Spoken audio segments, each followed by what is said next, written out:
Nakakatuwa naman Fong Navarro and Paolo Avellino kung saan ay magkasama sila kahapon sa Okada Mega Expo sa isang segment kung saan ay nagtatawag nga sila ng pangalan ng winners.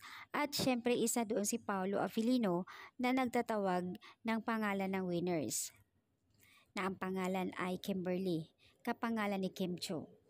Agad naman nagre-react si Fong Navarro at ito ay pinaulit nang marinig ang pangalan ni Kim Cho.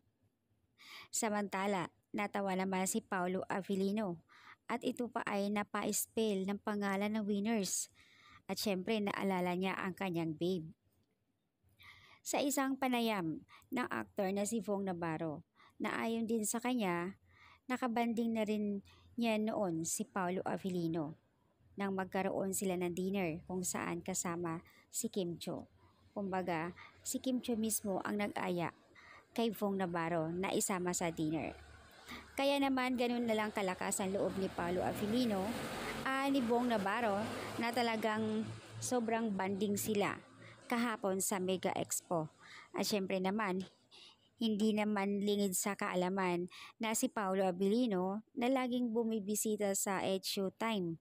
Nakikita iyan ni Fong at nagkakaroon din ng asaran, kwentuhan. Kaya naman ganun din kalakas loob ng asarin ni Fong Navarro si Paolo Avellino kahapon na pinaulit ang pangalan ni Kim Cho. Nakakatuwa syempre naman, isang Kim Cho ang pangalan. At kanina sa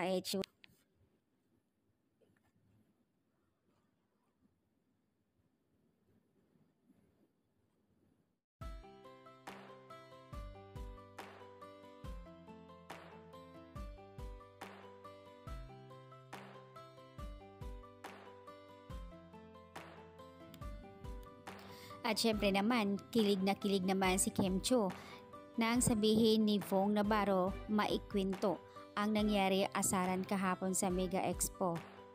Kitang-kita ko yung reaction ni Kim nang magkwentuhan silang dalawa ni Kois. Nako po, Kimmy, talaga naman pag binanggit ang pangalan ni Paolo Avellino. Sabi ng isang netizens, wag na kami Kim. Alam na namin yan, kilig na kilig ka pagdating kay Daddy Pao. So ayan guys, nakakatuwa naman.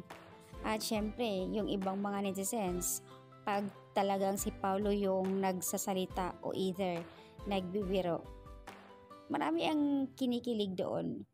Gustong gusto nila yung mga ganyan, may mga asaran na patungkol sa kanilang dalawa.